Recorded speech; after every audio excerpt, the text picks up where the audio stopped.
Vamos ler o finzinho do capítulo 5 de Mateus, a partir do versículo de número 43.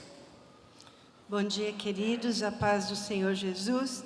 Eu queria lembrar a todos da noite da parceria, não esqueçam. Vocês ouviram o que foi dito: ame o seu próximo e odeie seu inimigo.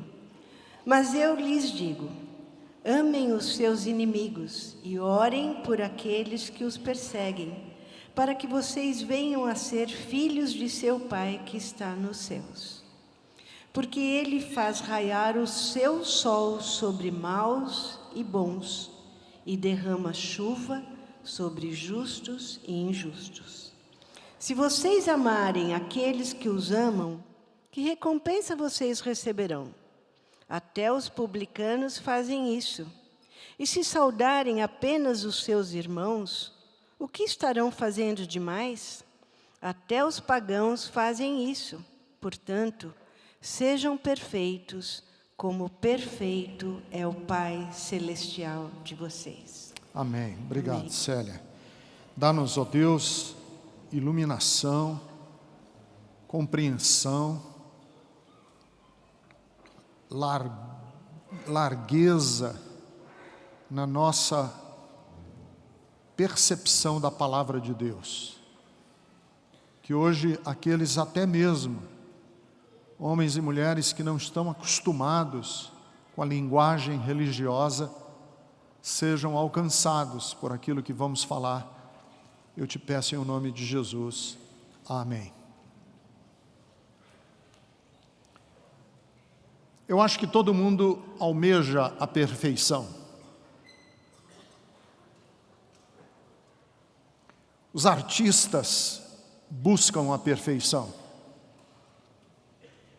Quem já ouviu um Pavarotti, Luciano Pavarotti ou Plácido Domingos, sabem do esmero. Quando eu ouço um erudito, um doutor, eu fico a imaginar quantas horas ele estudou, pesquisou. Eu me lembro da primeira vez que quando estive em Roma, vi a estátua da Pietà, que é uma estátua esculpida por Michelangelo no mármore, que representa a Virgem Maria com o filho morto no colo. Quando eu vi aquela estátua, eu congelei diante dela. Porque para mim, aquela estátua é o máximo da perfeição artística. Michelangelo conseguiu colocar na pedra, isso para mim é magnífico, sentimentos. Como é que alguém consegue colocar numa pedra sentimentos, para que a pedra transmita sentimento? É uma coisa impressionante. Perfeição. O cientista quer a perfeição. No esporte, a Nadia Comaneci, eu acho que foi uma das únicas ginastas da Romênia, ela era da Romênia, foi uma única ginasta que conseguiu nota 10 em ginástica. O gol de placa, o jogador de futebol que marca um gol e que o estádio inteiro diz que aquele gol merece uma placa no estádio, porque foi o lance mais genial. Todo mundo busca a perfeição em alguma área. Hoje, as academias de ginástica estão tentando criar o que eles chamam de o corpo perfeito, livre de gorduras, com os músculos desenhados. Se não conseguir na ginástica, consegue com cirurgia plástica. Porque a medicina estética, a medicina da cirurgia plástica, busca o rosto simétrico, os olhos que sejam os mais interessantes, a boca mais desejável. Um monte de mulher colocando botox na boca para ficar parecida com a Angelina Jolie. Porque nós queremos a perfeição. E a gente acha que aquele é o padrão estético perfeito. Você quer ser um pai perfeito. Se você é pai, se você é mãe, você quer ser uma mãe perfeita. Eu quero ser um cidadão imaculado. Eu quero ser um cidadão exemplar. Eu quero ser um amigo irretocável. E se você é filho ou é filha, domingo que vem é Dia das Mães, você quer ser um filho e uma filha que o seu pai diga, esse é o filho perfeito que teu pai, toda mãe gostaria de ter? Agora deixa eu me confessar publicamente. Vou fazer um rasga-alma aqui para vocês. Eu nunca consegui ser um cidadão perfeito. Não estou falando em tese, não. Estou falando do Ricardo Gondim, pessoa física, com CPF e com RG. Eu não consegui ser um cidadão perfeito. Sabe por quê? Porque eu tenho que confessar para vocês que quando não tem radar por perto, eu quebro o limite de velocidade. Eu vou um pouquinho mais rápido, principalmente se eu estou atrasado para o culto. E quando eu estou muito atrasado para o culto, já passei umas 2 vezes sinal vermelho. 2 só.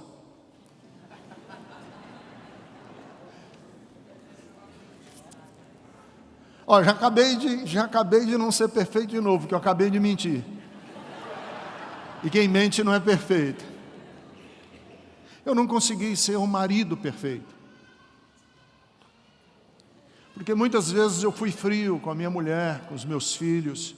Muitas vezes eu fui distante, muitas vezes eu fui egoísta nas minhas relações familiares. Eu não consegui ser um marido e um pai perfeito. Eu não consegui ser um pastor de igreja perfeito. Porque eu já não vou nem falar para vocês, que eu também não vou ficar dando aqui agora corda para me enforcarem, mas eu já ouvi muita crítica. E crítica dura. Eu já ouvi críticas terríveis de gente que eu já até falei para vocês, que foi uma das mais duras que eu já ouvi. Uma pessoa que disse que depois que começou a frequentar a igreja Bethesda e me ouvir, perdeu o primeiro amor por Deus. Isso foi muito duro para mim ouvir. Olha, depois que eu vim para Bethesda, e depois que eu passei ali a ouvir, eu perdi o primeiro amor por Deus. Aquilo me arrasou. Então, eu não consegui ser um pastor perfeito. Eu gosto de escrever. Escrevi vários livros já. Mas, olha, eu não sou um escritor perfeito. E longe disso. Depois dos livros que escrevi, hoje eu tenho consciência absoluta de que eu jamais serei sequer cogitado para fazer parte da Academia Brasileira de Letras. Você não tem bala para isso, Ricardo. Eu corro, sou corredor de rua, mas eu não sou e nunca fui um atleta de alto rendimento. Eu nunca ganhei corrida nenhuma, nem na minha faixa etária. Eu estudo, leio pra caramba, mas eu não sou uma referência teórica nas universidades de lugar nenhum do mundo. Então, deixa eu abrir o jogo com vocês. Eu nunca consegui ser perfeito em nada. Mas nós temos um texto, no capítulo 5, versículo 48, que diz que Jesus aconselhou, mandou. Jesus disse que nós deveríamos ser perfeitos como Deus é perfeito.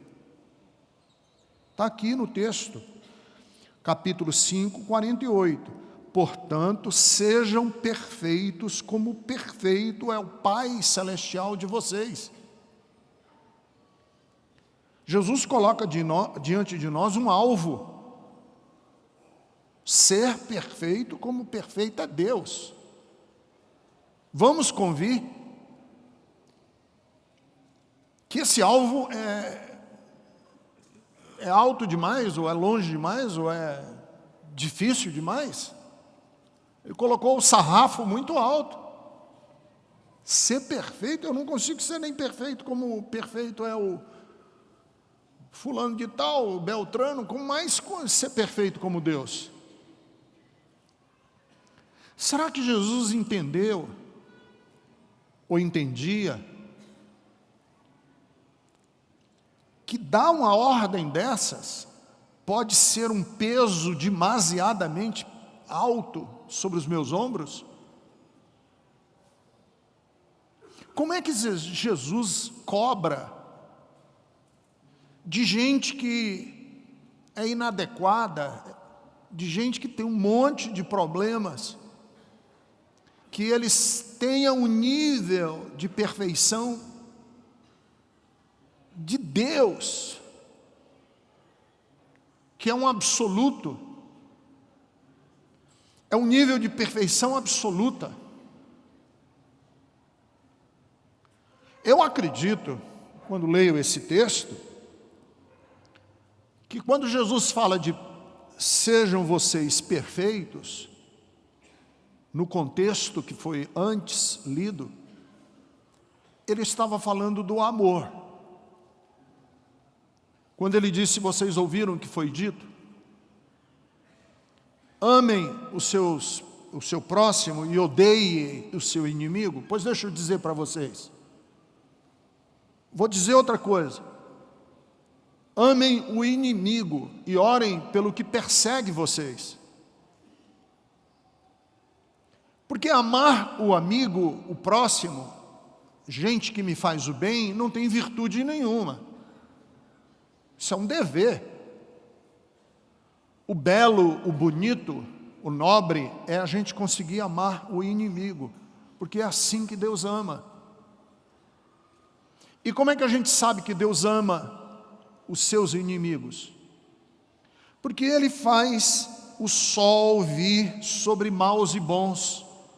Deus não distingue o sol e dizendo assim, olha, sol só sobre pessoas boas, os ruins vão ficar na sombra, não vão ter sol, vão ficar na escuridão. Não, Deus quando faz o sol brilhar, Ele brilha sobre todos. Quando Ele derrama chuva, Ele derrama sobre bons e maus, Deus não distingue. Pois Jesus disse, façam assim. Eu acho que o que Ele quer dizer sobre amar é o seguinte, é que quem ama pode ter todos os defeitos do mundo. Quem ama experimentou a perfeição de Deus. Porque o amor cobre, o amor faz um eclipse sobre uma multidão de pecados. Os que amam podem ter 1000 defeitos, mas o amor deles supera esses defeitos. E eu acho que é essa perfeição que Jesus está dizendo. Ele é perfeito por quê? Porque ama. Minha mãe é uma mulher cheia de problemas, mas minha mãe me amou de verdade. Então eu, quando lembro da minha mãe, eu me lembro de uma mulher perfeita. Não porque ela fosse sem defeitos, mas pelo que ela amou, do jeito dela. E eu acho que o que Jesus quer dizer é o seguinte: você quer ser perfeito? Não tente andar na risca da lei. Porque se você andar na risca da lei, você não vai ser perfeito. Você vai ser um demagogo hipócrita. Assim eram os fariseus. Andavam na risca da lei, mas não eram perfeitos. Você quer ser perfeito? Não tente ser uma pessoa corretíssima em tudo que você faz, porque você próprio vai se sentir asfixiado. Você quer ser uma pessoa perfeita? Procure amar. Que se você amar, os seus defeitinhos e defeitões vão ser encobertos, porque você ama. Porque é assim que Deus faz. Deus ama. E a perfeição de Deus não é que Deus seja um absoluto. A perfeição de Deus é o amor. Vamos ver aqui em Deus, por exemplo. Por que Deus, o amor de Deus é perfeito? O amor de Deus é perfeito porque a decisão de Deus de amar é unilateral e é incondicional. O amor de Deus é perfeito e nos coloca perto da perfeição porque o amor de Deus é unilateral e incondicional. Quem ama o desprezível, quem ama quem não merece, significa que ele não foi estimulado pela pessoa para amar. O amor não é uma reação, o amor não é uma provocação, o amor é uma decisão. Eu amo. Deus ama, o texto diz. Mas Deus ama não o próximo dele, não o amigo dele, Deus ama o inimigo. Deus quer bem o inimigo, por isso eu posso olhar para Deus e dizer: o amor de Deus é incondicional, porque é o inimigo dele, então não está condicionado. O amor de Deus é unilateral, porque não está esperando uma contrapartida daquele que ama. Ele ama porque é natural dele, é próprio dele, é uma iniciativa dele amar. Então Deus nos ama diferente, por exemplo, do pai e da mãe, que quando teve uma gravidez indesejada, por exemplo, um casal teve uma gravidez indesejada, deu um erro lá na tabela, deu um erro lá no método contraceptivo e a mulher ficou grávida.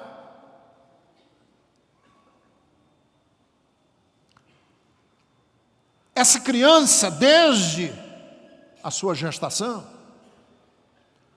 carrega, até nos genes, a sensação de que eu não devia ter vindo ao mundo. Eu não devia ter nascido. E a mensagem que os pais dão para essa criança é: você é um estorvo. Você é um atrapalho, você é uma pedra no nosso caminho, você atrapalha a nossa vida. Quer ver outra? Os pais queriam que fosse um homem e nasceu uma mulher, ou vice-versa. Queria que fosse uma mulher e veio um homem. O que é que fica no inconsciente dessa criança à medida que cresce?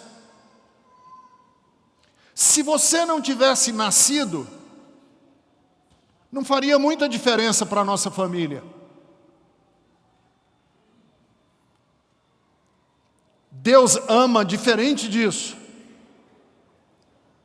Porque Deus ama e valoriza cada pessoa como especial. Ninguém é um estorvo. Ninguém é uma vida indesejada para Deus. Todos são preciosos e queridos de Deus. Mas Deus ama diferente das pessoas também, porque Deus ama e valoriza os degraus da nossa vida. Deus ama a gente nos diferentes níveis em que nós nos encontramos. Por exemplo, você já foi uma pessoa muito imatura, falava um monte de bobagem quando era adolescente. Falava um monte de besteira na classe, o professor mandou você calar a boca e falou: cara, você fala muita besteira, cala a boca. Teve gente aqui que passou pela vida e foi um período da vida que você teve problemas éticos seríssimos. Vamos concordar, você foi, durante um período da sua vida, uma pessoa inescrupulosa, má. Você pintou e bordou na sua empresa, você entrou em negociatas que não devia ter entrado, você se meteu com gente que não devia ter se metido na vida. E muitas pessoas que passam pela vida assim, chega a um determinado momento da história em que a pessoa se sente como: eu não mereço estar vivo, eu devia já ter morrido. Por que eu ainda tenho vida? Por que eu ainda tenho história pela frente? Deus ama as pessoas, e isso é importantíssimo a gente lembrar, quando você estava errado, quando você estava falando besteira, quando Deus não tinha ali cessado de amar você. Então o amor de Deus é diferente do amor que a gente conhece, porque o amor de Deus é unilateral e o amor de Deus é incondicional. E o amor de Deus é um amor que nos chama para intimidade.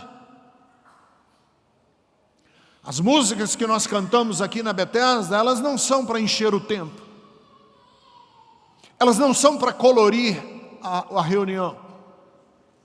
As músicas que nós cantamos aqui na Bethesda, elas são a celebração de uma intimidade. Por quê?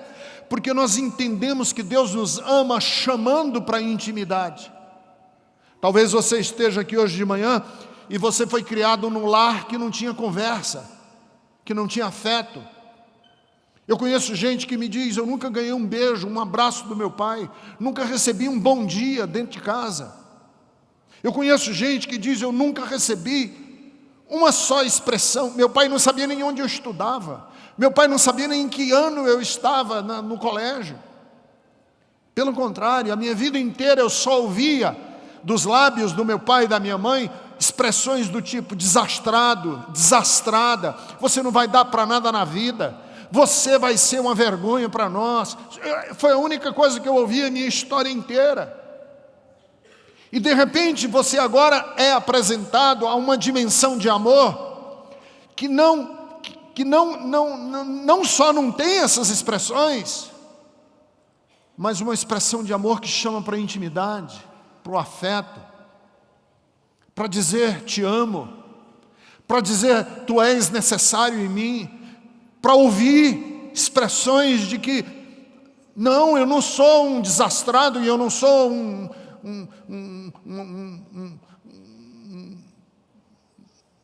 vergonhoso filho, uma pessoa que... Deus nos ama não nos aguentando. Algumas pessoas entendem que o amor de Deus é assim: eu vou te aguentar. Eu sou um Deus bondoso, então eu vou te aguentar, mas eu vou te aguentar enquanto eu puder. Porque talvez você tenha sido criado num lar que você aprendeu isso, que você era só tolerado, e que as pessoas esperavam um dia, os seus familiares, os seus parentes, as pessoas que lhe criaram. Talvez você tenha sido criado por um tio, por uma tia, que estava esperando o dia que você fosse embora de casa. E aí nós temos a expressão de um Deus que nos quer bem diferente. E essa equação na nossa cabeça vai nos colocar frente a frente com a possibilidade de a gente aprender e crescer no amor. E aí Jesus disse: se você crescer nesse amor, quem vive nesse amor, quem aprende esse amor, quem convive nesse ambiente do amor, mesmo que tenha 1000 defeitos, 1000 problemas, essa pessoa será tida como perfeita, porque amou. Porque o amor de Deus, é muito interessante aqui no texto, ele não é um amor que tenha uma relação conosco contábil. A lógica do amor de Deus não é uma lógica contábil. Deus não tem um livro de créditos e débitos, em que a gente vai depositando nos créditos e vai, vez por outra, sacando nos débitos. Os créditos são as nossas boas obras e os nossos débitos são os nossos pecados. E quando a gente equilibrar essas duas contas, ou pelo menos tiver um saldo, se você equilibrar, se você for católico e equilibrar, você vai para o purgatório. E se você tiver um saldo, você vai para o céu. E na lógica dos evangélicos crentes pentecostais é que se você tem um livro de créditos e débitos e você vai creditando aqui com boas obras e você não vai debitando com os pecados, você tem mais bênçãos de Deus, prosperidade, proteção da família, coisas boas acontecem porque você tem crédito com Deus. O texto diz que não, que a lógica de Deus é que Deus não vai punir de acordo com uma lei. E essa lei, para Deus, não é eterna, inamovível. Porque o verdadeiro amor joga fora o livro de crédito e débito. Isso para nós é complicado, porque a gente só consegue pensar amor fazendo valer e fazendo por merecer. Vocês lembram do filme que foi muito famoso, Amadeus, que tem a história do Mozart e do Salieri? O Salieri era um nerd, estudava pra caramba, ordeiro, disciplinado, correto estudante de música. Mas ele não consegue fazer uma música com a excelência de Mozart. E o que dava um nó na cabeça do Salieri é que o Mozart era um pá virada na vida, um perdido. Vivia nas orgias, vivia na gandaia, e era excelente. E ele não conseguia fazer essa lógica. Como é que Deus não me premia, não me abençoa com talento, com genialidade, e abençoa e premia um pá virada? Não pode, essa lógica não cabe. Porque quem vive na lógica do crédito e do débito não pode entender um amor livre, não pode entender um amor que se expressa, não a partir de uma lógica de causa e efeito, mas de um amor que se expressa na valorização até daqueles que, na minha lógica, não mereceriam nada.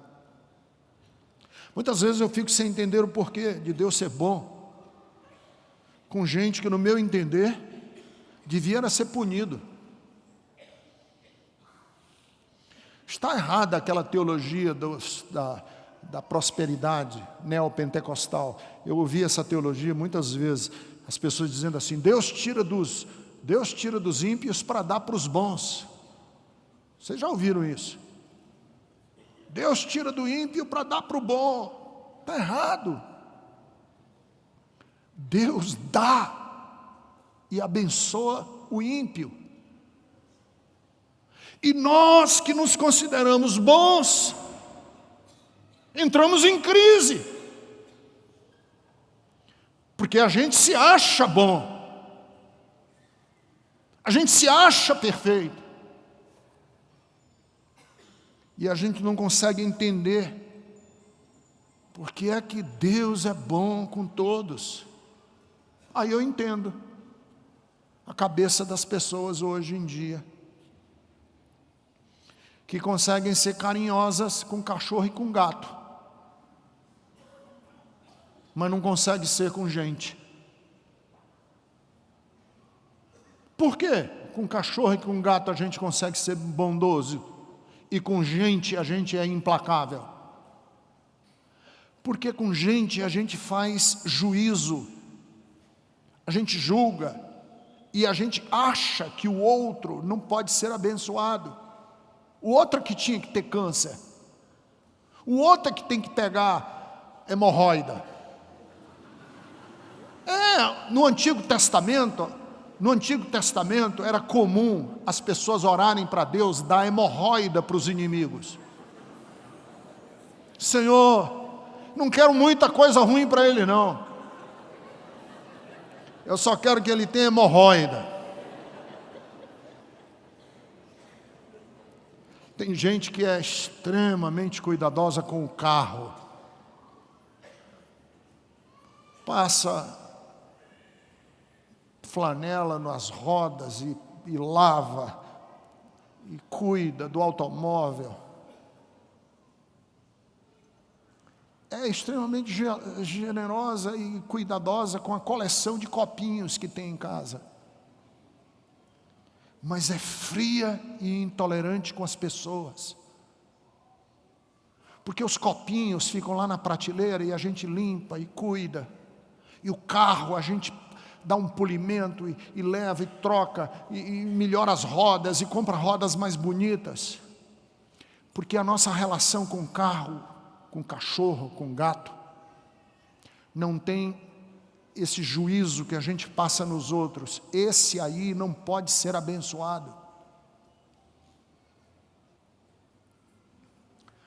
Por isso é que Jonas, eu preguei em Jonas há 2 semanas aqui na Bethesda, é um personagem tão importante da Bíblia. Porque Jonas não podia entender que Deus fosse ser bom com o povo de Nínive, perdoador. O texto da Bíblia diz que Deus se arrependeu daquilo que falou contra Nínive. E Jonas não conseguia entender, porque na cabeça dele, judeu, os ninivitas, os habitantes da cidade de Nínive eram todos uns malditos, eles tinham que morrer. Mas aí Jonas se afeiçoa por uma planta que dava para ele sombra, e ele fica podando a plantinha, aguando, quis bem aquela planta, porque ele estava sendo guardado pela planta. Aí Deus disse: pois eu vou ensinar uma coisa para você, Jonas. E a planta morreu. Deu uma praga na planta e ela morreu. E Jonas chorou pela planta.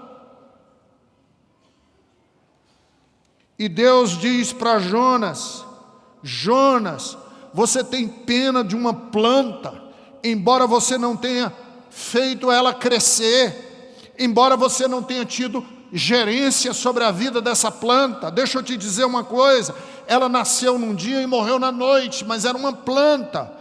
Nínive tem 120.000 pessoas que não sabem distinguir a mão direita da esquerda, Jonas. E você está com raiva que eu tenha misericórdia, que eu tenha amor por essas pessoas.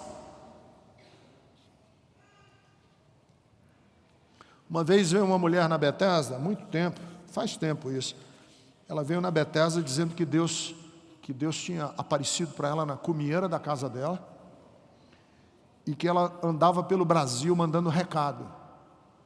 O recado de Deus, e ela estava na Bethesda para dar o recado de Deus. E que ela queria o púlpito para dar o recado. Aí eu disse para ela: me dê o recado primeiro, porque a Bíblia diz que a profecia tem que ser julgada, eu vou julgar, se eu achar adequado, a senhora dá do púlpito da igreja. Conte para mim primeiro. Ela disse: Deus me mandou andar de cidade em cidade do Brasil, dizendo que Ele vai derramar o cálice da sua ira. as cidades e as igrejas estão cheias de vaidade e Deus vai derramar a sua ira sobre o Brasil. Quando ela terminou, eu disse: não, a senhora não vai falar no púlpito da igreja. Ela disse: por quê? As cidades não estão mesmo cheias de vaidade, e as igrejas não estão morrendo, e não sei o que mais lá. Eu digo: não, não é por isso não. É porque enquanto a senhora falou o recado de Deus, eu não vi nenhuma vez nos seus olhos nenhuma lágrima. Como que alguém vai falar um negócio que gente vai morrer sem uma lágrima nos olhos? Isso não é o discurso de Jesus. Isso não é a fala do meu Jesus, que eu leio nos evangelhos, que se condói de ternas misericórdias. Isso não é o Jesus de que Paulo fala, que nos amou quando ainda éramos inimigos de Deus.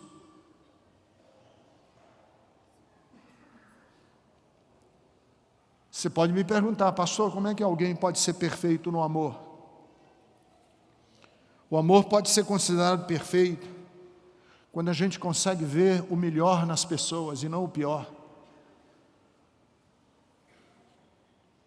Nossa tendência é só encontrar coisas boas nas pessoas que a gente quer bem. Quem a gente ama, a gente gosta de tudo que ele faz. Quem a gente despreza, tudo que ele faz é ruim. Quando a gente despreza alguém ou uma pessoa, até o cheiro da pessoa nos incomoda. Quando a gente não gosta, o tom de voz da pessoa nos irrita. A presença da pessoa é desagradável. Quando a gente é antipático, a gente assume a seguinte postura: eu não sei o que você vai dizer, mas eu sou contra. Agora, os meus amigos, as pessoas que eu quero bem, essas são verdadeiras, ótimas. E aí a mensagem que Jesus quer nos ensinar é o seguinte: tente ver coisas boas em quem você detesta. Tente ver coisas boas em quem você despreza.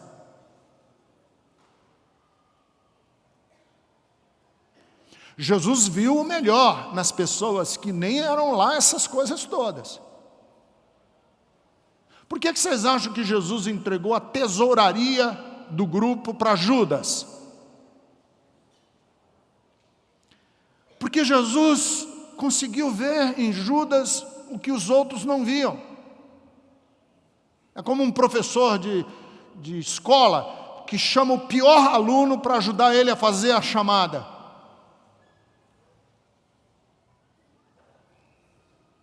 Jesus viu o melhor de João, o evangelista, que pediu fogo do céu sobre os samaritanos.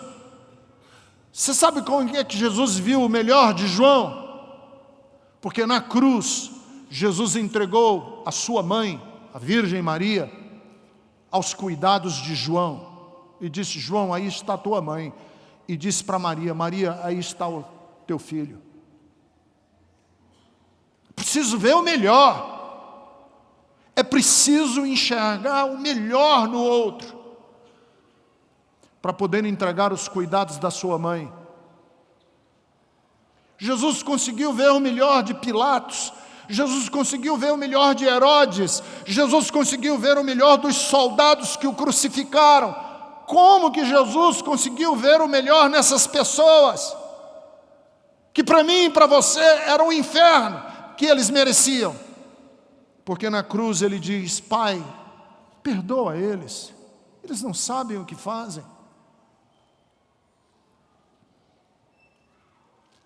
Qual é a pessoa que você mais despreza? Tente fazer esse exercício de ver o que ele tem de bom.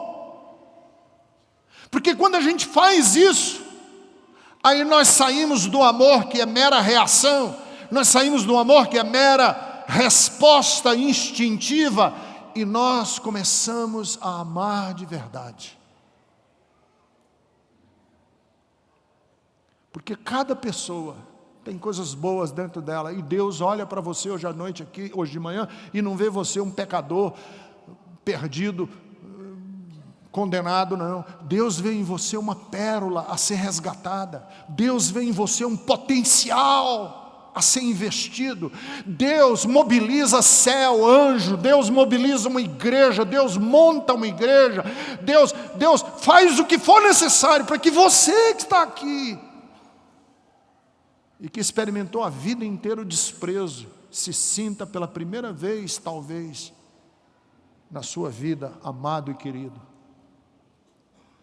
Quando é que a gente ama de verdade? Quando a gente começa a aprender com Ele a amar. O nosso amor é perfeito quando a gente imagina um futuro melhor. Quando eu desejo um futuro melhor para os meus desafetos.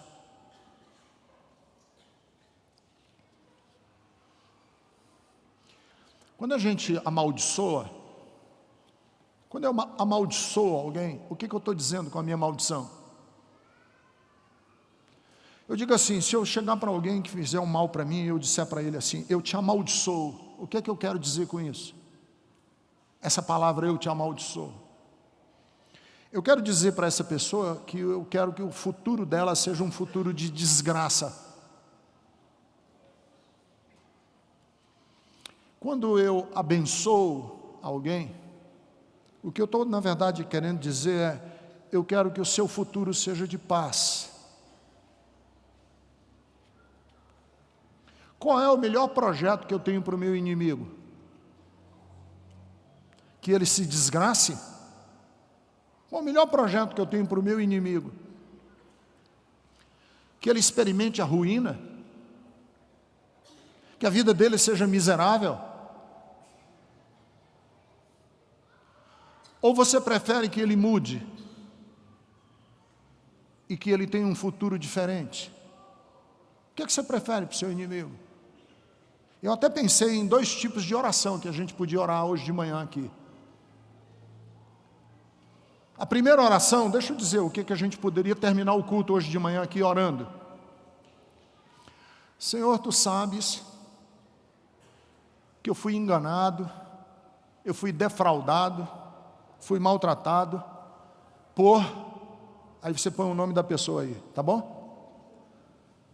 Eu não vou nem sugerir o nome, que ele pode estar aqui. Senhor, Tu sabes que fulano, beltrano, cicrana me defraudou, me enganou, me perseguiu. Mas agora eu venho a Ti, para que Tu o amaldiçoes. Traga sobre ele o que ele merece, Senhor. Torna a vida dele tão miserável, quanto a vida que ele fez para mim. Que os dias do fulano ou da fulana sejam terríveis, sua sorte seja maligna, que ele receba em dobro tudo o que ele me fez, que os demônios sejam parceiros dele, a dor seja companheira dele, e o futuro dele seja um inferno, que todos os projetos dele acabem em fracasso. Tu, justo juiz, faz isso por mim, me atende, e tudo o que eu pedi para ele, eu quero que o Senhor meça para mim também. Eu mesmo receba se algum dia eu também errar com o meu próximo. Claro, né? A oração tem que ser justa. Ou a gente pode fazer uma oração diferente. Senhor, Tu que sondas os corações, os caminhos, tens visto como o fulano, a beltrana, o cicrano, tem me perseguido, maltratado e enganado. Eu venho te pedir que mudes o coração dele, através da Tua bondade. Que ele ou que ela seja inundado da Tua benignidade, Senhor. Eu te peço, porque ele tem um lado bom, ele tem traços da Tua bondade. Espírito Santo, não deixes em sua própria maldade. Eu sei que só o amor tem força de transformar uma pessoa. Assim, eu te peço que tu o envolvas com o teu amor. Tu tens sido misericordioso comigo, portanto, a mesma régua que me diste a mim, mede a ele também, pois eu creio pela fé que ele ainda será um canal de bênçãos para outras pessoas e nunca de mal. Não é melhor orar assim?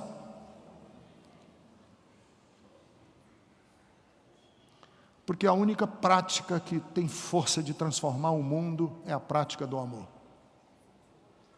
A Bíblia diz: não desprezes, homem, a bondade e a misericórdia de Deus, porque é a bondade de Deus que leva o homem ao arrependimento. O que nos torna sobrenaturais não é a gente ter uma natureza angelical. O que faz uma pessoa espiritual não é andar pelo Brasil mandando recado de Deus, não. O que faz uma pessoa espiritual é ela sentir no coração